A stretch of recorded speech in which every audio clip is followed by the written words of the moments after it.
ya mgambo imelia, nasi lazima tusalimu amri mpenzi mtazamaji. Leo ikiwa ni tarehe 28 mwezi Februari mwaka 2024 na kukaribisha ndani ya Lookuptv Taarifa. Usiku wa leo tumekuandalia taarifa kemkem kutoka kila pembe ya nchi, lakini kwanza tupate yaliyomo.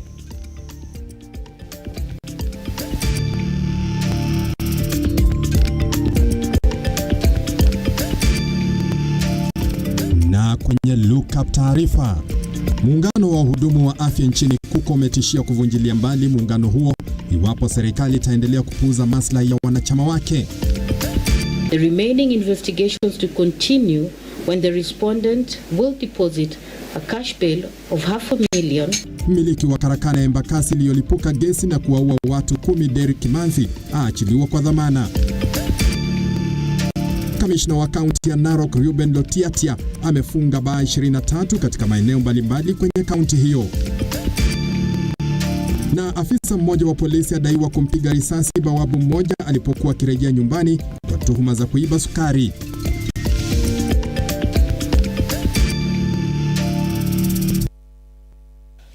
Na taarifa hizi zinapeperushwa moja kwa moja kwenye runinga yako ya Lookup kwenye Signet na kupitia kurasa zetu zote za kijamii, ukurasa wa Facebook, ukurasa wa YouTube na ukurasa wa X. Utatupata @Lookuptv. Tembelea kurasa hizo, tupe maoni yako kuhusiana na taarifa zetu na vipindi vyetu. Tasoma baadhi ya jumbe hizo kadri tunavyosonga mbele na taarifa hizi. Mimi ni Henry Tende Anyula na mfasiri wangu wa lugha ishara ni Felista Adundo, na tunaanza rasmi.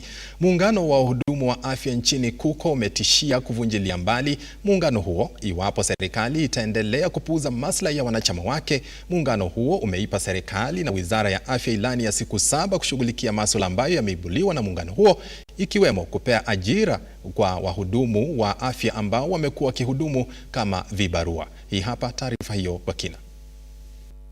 We can leave the ones they want to work with to continue working, and then the others can step aside for them to work, to give them space to work with the people who they want to work with. Licha ya mahakama kutoa agizo kwa Wizara ya Afya kuhusisha wahudumu wa afya kwa vitengo mbalimbali wakati uondoaji wa sera muhimu, muungano wa wahudumu wa afya nchini KUKO umetishia kuvunjilia mbali muungano huo iwapo serikali itaendelea kupuuza maslahi ya wanachama wake, kwani muungano huo haujakuwa ukihusishwa wakati wa maamuzi na uondoaji wa sera, jambo ambalo wanadai linalemaza utendakazi wao. Warekebishe matatizo ambayo yako, kwa sababu tumekuwa tukiongea tangu walipokuja ofisini na tunaona kama hawaelewi. Kwa basi kama siku 7 zikiisha, kama hawatakuwa wamefanya hivyo, tutachukua hatua nyingine ya kisheria ile ambayo inaturuhusu, ili kusudi mabadiliko tunayotarajia na njaa tulio nayo iweze kupewa suluhu. Hali kadhalika, mwenyekiti wa muungano huo Peterson Washira ameipa serikali ilani ya siku 7 kutoka sasa kushughulikia masuala na wahusu ambayo watawasilisha kupitia kwa mswada bungeni. We usually abide by the redress provided in the Constitution and will not get tired. So we'll continue doing that. But then if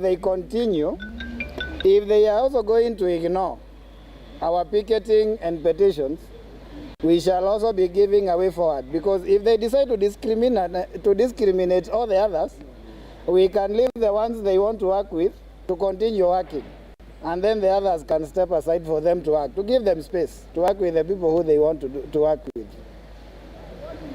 Kwa mujibu wa katibu mkuu wa muungano huo Shem Oino, serikali iliwapa ahadi hewa, kwani kufikia sasa haijatimiza zile ahadi za kushughulikia masuala ya hudumu wa afya, kidai wahudumu wanafanya kazi kwa mazingira duni. The Ministry of Health, they have been frequently saying about universal health coverage.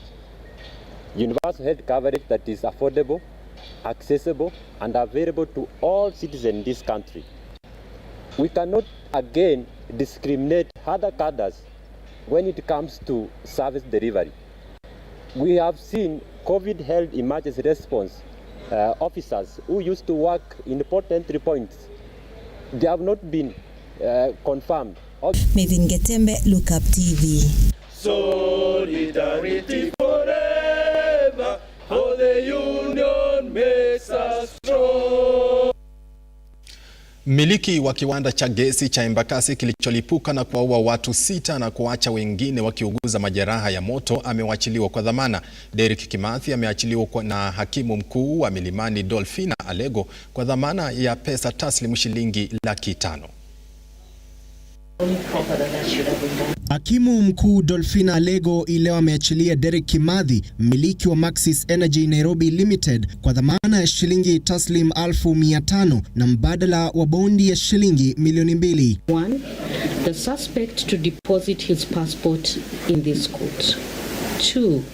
The remaining investigations to continue when the respondent will deposit a cash bail of $500,000 with 3 contact persons or a bond of $2 million with 2 sureties of similar amount.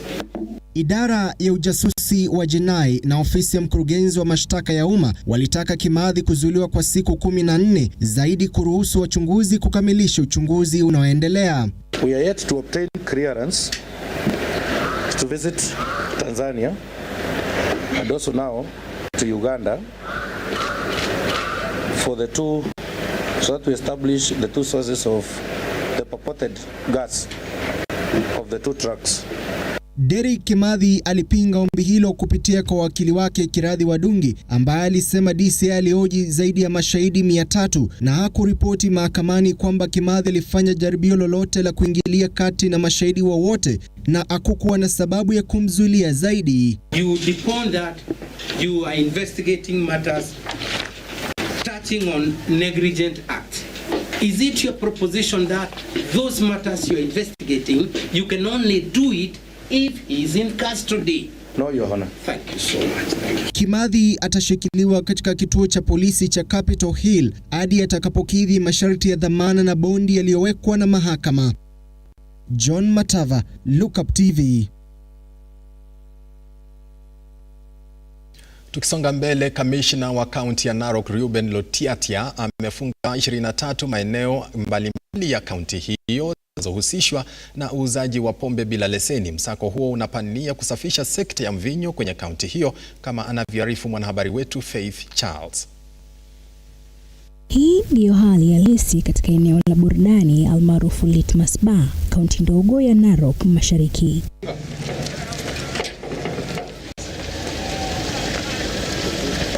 Kamishna wa kaunti ya Narok Reuben Lotiatia pamoja na maafisa wenzake wamekuwa katika pilika ya msako dhidi ya pombe haramu. Hii ni wiki chache baada ya serikali ya kitaifa kutangaza vita vikali dhidi ya pombe haramu nchini. Lotiatia ameeleza kuwa tayari watu 8 wamekamatwa na zaidi ya lita 5,000 za pombe haramu, huku wakikamata gari aina ya Probox iliyokuwa na mishale 18 na pinde 2 na bunduki aina ya AK-47, gari ambalo linazuiliwa katika kituo cha polisi cha Gingores. Na tangu subuhi tumeweza kufunga mabaa 23 na tukaweza kunasa wanywaji ama wenye waraibu wenye wanatumia hiyo pombe watu 8, na hivi sasa vile tunaongea wameletwa police station hapa. Hata hivyo, viongozi mbalimbali wa kijiji hicho wameomba wakazi kuunga mikono machifu na maafisa hao katika kudhibiti maeneo ya vinywaji vya pombe haramu kwa kuwaripoti wanaoendesha shughuli zao, huku wakitoa wito kwa watengenezaji wa pombe hizo kutafuta kazi mbadala zitakazoingizia kipato badala ya kujihusisha na kazi zisizo kihalali na zenye madhara za kiafya. Hata hivyo, wamewataka maafisa hao kutolegeza kamba katika utekelezaji wao wa vita dhidi ya pombe haramu. Tunamuona ni mbaya, na ni sisi tuling'ang'ana tukang'ang'ana mpaka tukapewa timu. Sasa wakati huu tunaona chifu wetu ni mbaya, ni kwa sababu ya mambo ya pombe. Huko Narok kama watapeana license kwa Jonga, lazima chief na wazee wa kijiji ujumuishwe.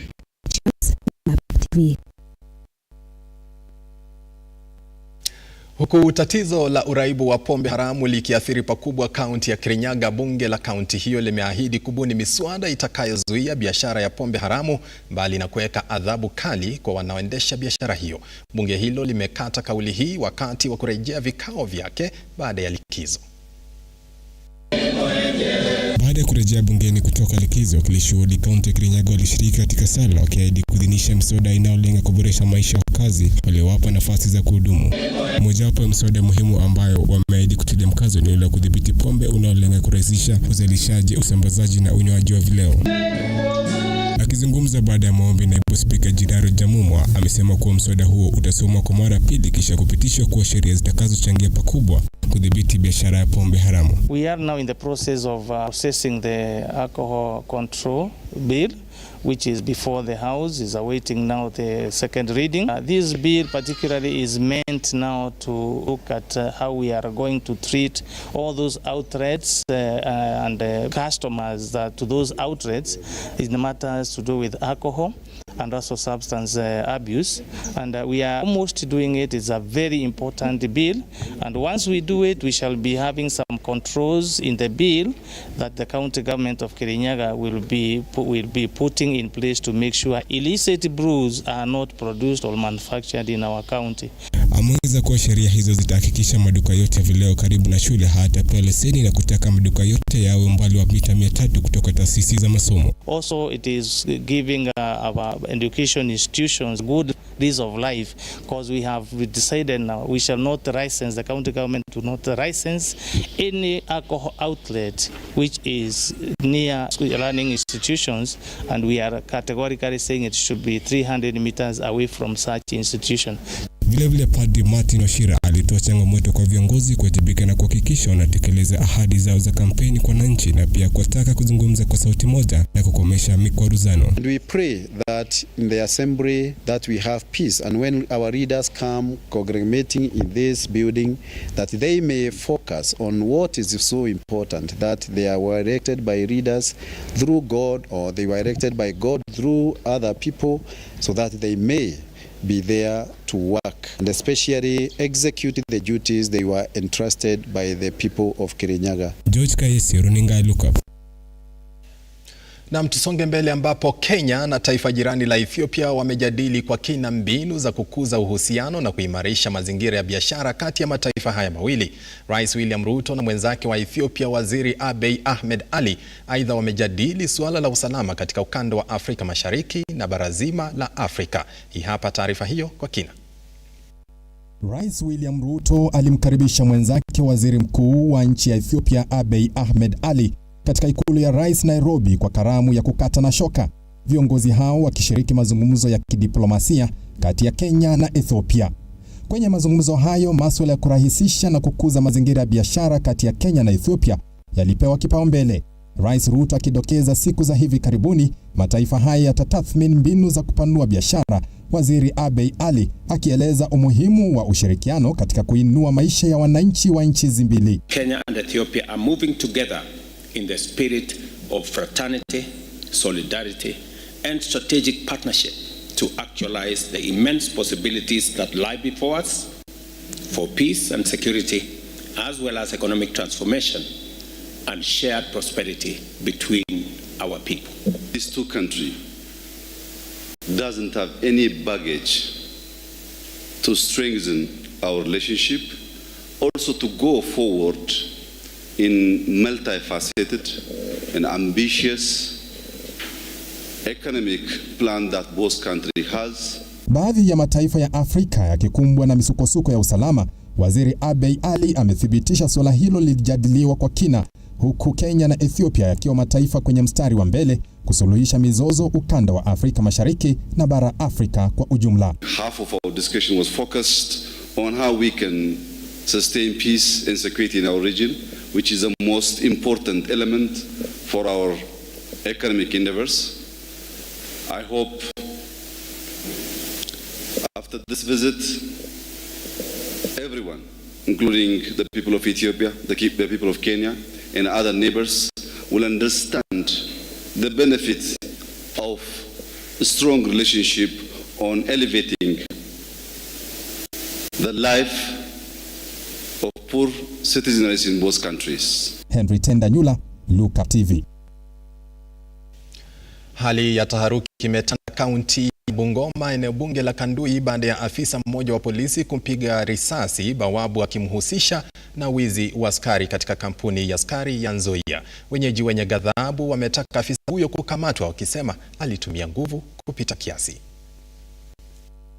Dominic Mtua aliamka asubuhi na kwenda kazini kutafuta riziki. Asijue kuwa hiyo ilikuwa ni siku yake ya mwisho duniani. Kwa mujibu wa wakazi eneo hilo, askari huyo kwa jina Kennedy alimpiga risasi alipokuwa anarejea nyumbani kutoka kazini, jambo lililosababisha umati kuteketeza gari la afisa huyo. Kwa waamkianga kazi saa 10 tukienda kupangamiwa. Sasa mimi nilikuwa nimeamuka saa 10 naenda kazi.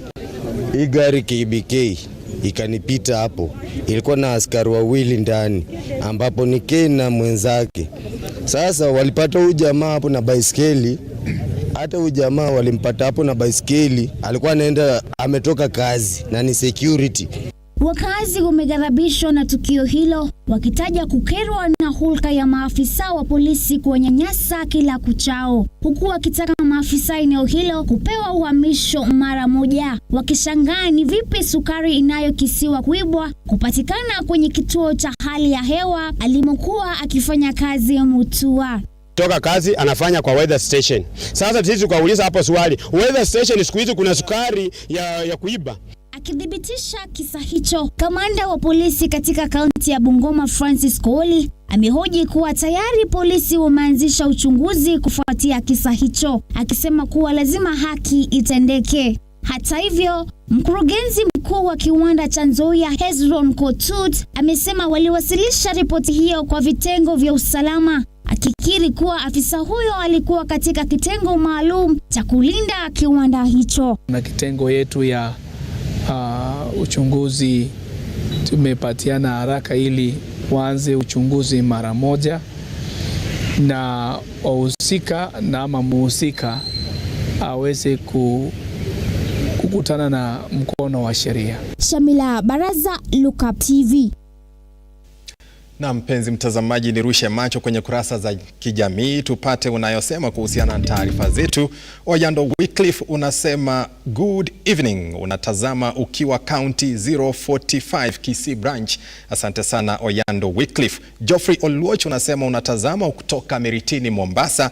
Naye Kolonizo unasema unatazama kutoka Kisii. Asante sana kwa wote ambao mnaendelea kushiriki kusemezana nasi kupitia kurasa za kijamii. Tunachukua mapumziko mafupi, tukirejea taarifa zaidi zikiwemo spoti.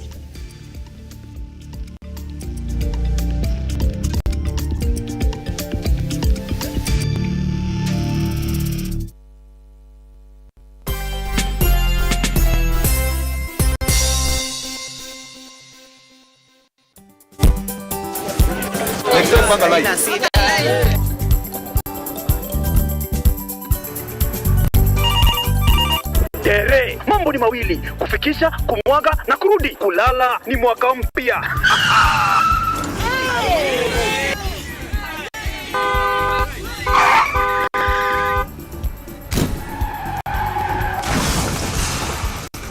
Muka we mse. Nini mbaya? Wewe kwani wani vile dereva anaendesha gari vibaya? Lazima tususe. Anaendesha gari na kwa simu the whole time, hata angalia barabara.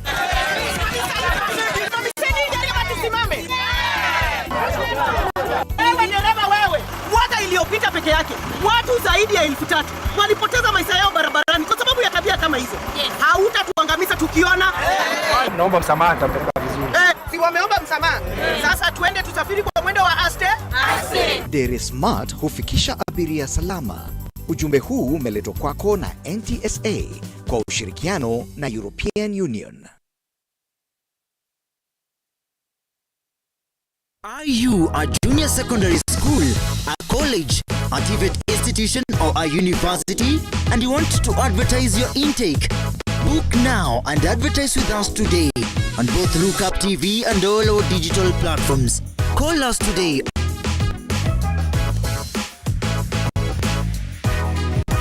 or email us on sales@lookuptv.co.ke.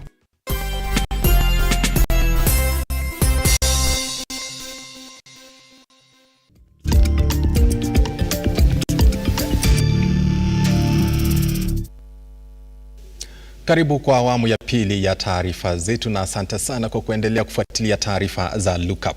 Mchakato wa kuwasilishwa kwa mapendekezo ya bajeti ya idara mbalimbali za serikali kwenye bajeti ya mwaka 2024 umeendelea hii leo. Viongozi wa idara mbalimbali wamezidi kufika mbele ya kamati ya bunge na bajeti na matumizi inayoongozwa na mbunge wa Kiharu Ndindi Nyoro ili kutetea mgao wao wa bajeti. Stanley Lugaria na tathmini ya taarifa hiyo. Bills for the supply of other materials that we source outside the country, being the reason why we cannot be able to produce passports. So, when should we expect passports? Siku ya Jumatano, katika azma ya kushughulikia tishio la utoaji wa pasipoti za zaidi ya Wakenya 800,000, mwenyekiti wa kamati ya utawala na usalama wa ndani Gabriel Tongoyo alipendekeza kwamba sehemu ya fedha zinazokusanywa na Wizara ya Fedha kwa wale wanaotafuta pasipoti ziachwe kwenye idara hiyo ya uhamiaji na utumishi wa umma ili kuimarisha utoaji wa huduma, swala ambalo kamati inaamini linapaswa kushughulikiwa kwa haraka. It is recommended that the Cabinet Secretary for National Treasury to enhance the appropriation in aid for the State Department from the current 1.3 billion to 20% of all revenue it generates to the exchequer through fees on such documents.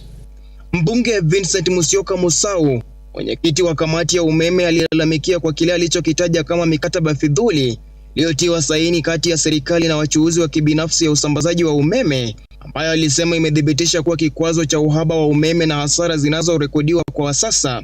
Musau akipendekeza kutengwa kwa bajeti ya shilingi bilioni 5 ili kukidhi matumizi ya nishati kote nchini. The Cabinet Secretary in charge of energy and petroleum in conjunction with Kenya Power provides a progress report on the 4-point action plan, which should include but not be limited to 1. Optimization and valuation of the transmission assets, lines to be transferred to Kitraco, B. Staff to be transferred between the two sagas, C. Operational maintenance of transmission lines after the transfer, and D. Measures to reduce the system losses.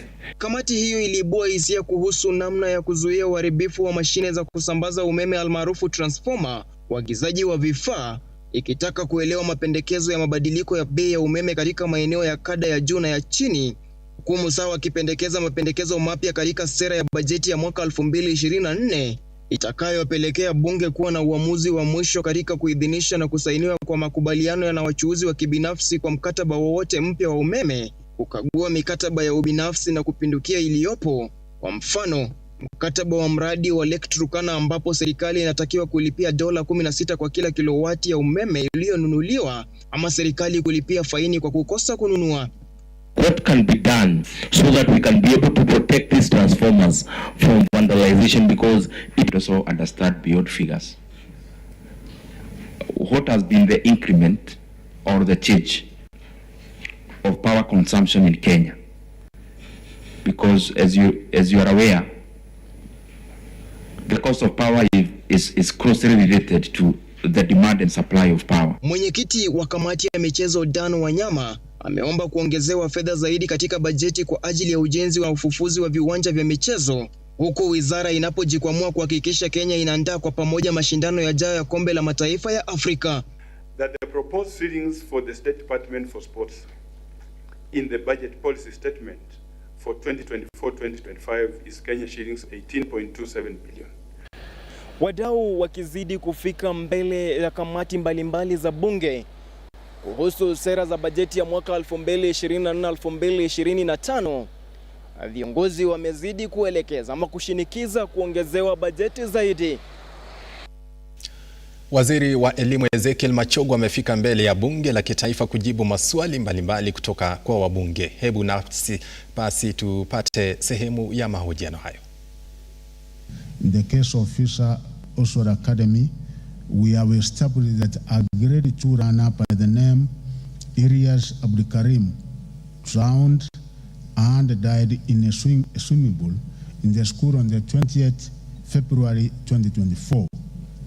We have also established that there were lapses in the management of the swimming pool because it was unsecured. The runner accessed the pool without the knowledge of the pool attendant.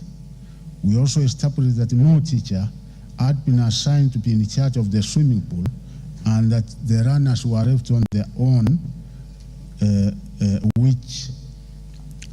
which indeed is a contravention of the ministry's guidelines.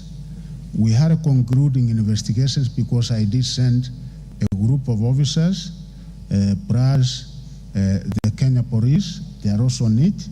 And once we establish culpability of the head teacher or any such individual at the overall supervisor of the school, of course the head teacher, and the swimming pool attendant or another such person for possible negligence, then we will be able to initiate a disciplinary action and a harm waiting for the outcome of the investigations. Honorable Speaker, and I know by the end of this week, as I directed, I will be getting the report, and on the basis of the report, I will then be able to initiate the necessary action. In Woodridge Internal School, we have also established that a PP1 runner named Rian Kipuruto Mutai died on the 9th February 2024 after falling from a moving bus.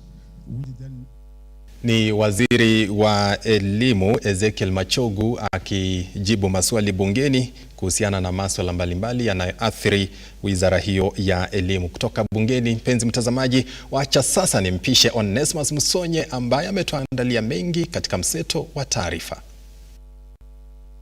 Nyaga ambapo washukiwa wawili wanaofahamika kwa majina Peter Masharia Kariuki na Henry Nguma walitiwa mbaroni kwa tuhuma za kumlaghai mfanyabiashara Andrew Ngirishi kima cha shilingi milioni 1.5. Wawili hao wakifikishwa mbele ya hakimu mwandamizi wa Baricho Steven Nyaga ambapo walikanusha mashtaka dhidi yao na kuachiliwa kwa dhamana ya shilingi 200,000. Najua kwamba pale makutano moya ambayo iko hapa Kirinyaga County mlimlaghai Andrew Peter Ngirishi 1,300 ambapo mlijifanya mnaweza muuzia shamba I'll grant each accused a surety import of 200,000.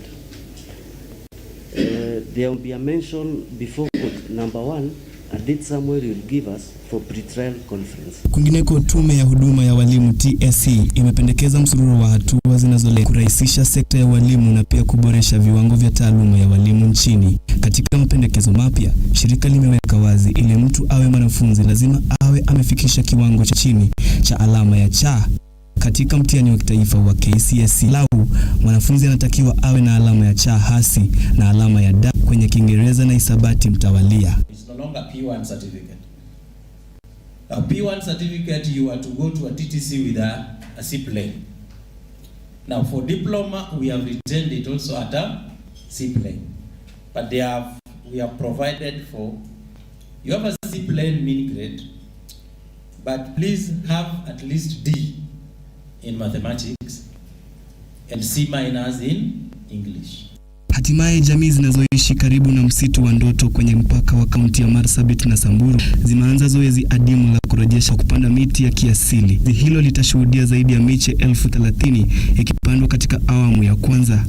Pamoja na jamii ya hapa kwetu Ngurnit, na wote tumetoa suluhisho ya kuwa kila mtu atapanda mti katika nyumbani, katika shule, na tunataka kukuza hii mradi ya kupanda miti.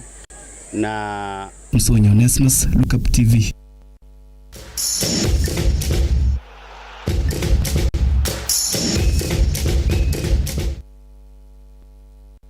Karibu sasa tudunde viwanjani ambapo timu ya mpira wa vikapu ya shule ya upili ya Maseno ipo tayari kuchuana na timu ya shule ya upili ya Onjiko na Agoro sare katika mashindano ya mpira wa vikapu kwa shule za upili katika mkoa wa Nyanza. Mashindano hayo yanayoandaliwa na waziri wa mawasiliano Eliud Walo yameratibiwa kufanyika tarehe 2 na tarehe 3 mwezi ujao katika kaunti ya Kisumu. Aidha, mashindano hayo yataandaliwa katika shule ya wavulana ya Kisumu, uga wa michezo wa Kenyatta, huku shule ya Maseno ikiandaa ufunguzi wa mashindano hayo.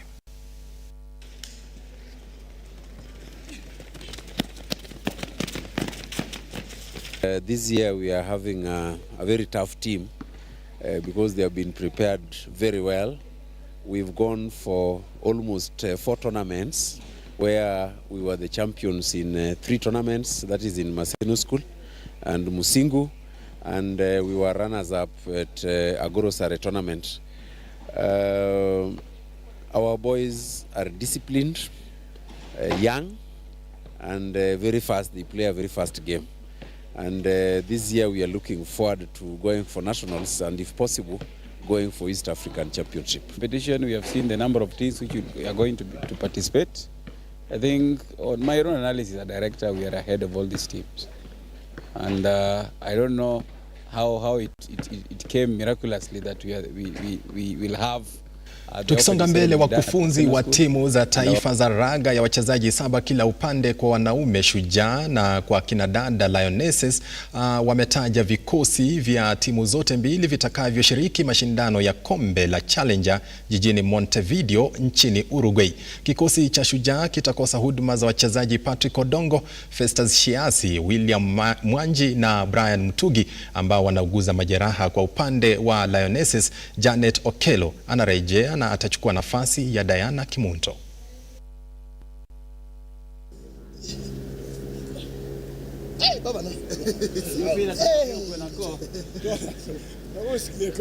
See, we can go all the way and the so the second leg, one more leg, then we go to the playoff competition. For us, again, like I said before, we just need to make sure that we are consistent. I think this is the most important tournament out of the 3. We've kept Dubai aside, forget about that. We're just focusing on the next one. And we just want to stay consistent or see if we can get our performances from it. Most definitely, the objective is to go back to HSBC. Boys are confident, it's not easy, but we are up to the task. We know we are capable. Jumla ya mechi 4 kuwania kombe la FA nchini Uingereza zitasakatwa leo usiku. Chelsea watakuwa nyumbani ugani Stamford Bridge kuchuana na Leeds United saa 4 nusu.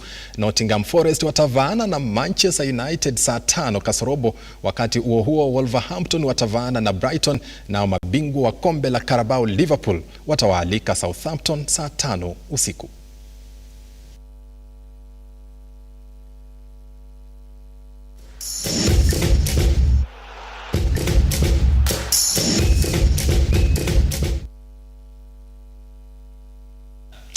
Mwisho wa spoti unaashiria mwisho wa Lookup Taarifa usiku wa leo. Mpenzi mtazamaji, Kamjoro Mkurino kutoka Nanyuki. Kamjoro Mkurino kutoka Nanyuki unasema tuko pamoja sana runinga Lookup, natazama nikiwa eneo la Nanyuki. Asante sana Kamjoro Mkurino kutoka Nanyuki. Mpenzi mtazamaji, imekuwa fahari yetu kukuandalia ni taarifa hizi. Kwa niaba ya wote walioshiriki kuziandaa taarifa zenyewe, tunasema asante sana kwa kuwa mwenyeji wetu na tunakutakia usiku mwanana. Alamsiki. Mimi ni Henry Tende Anyula. Mfasiri wangu wa lugha ishara usiku wa leo amekuwa Felisa Adundo Lalonono.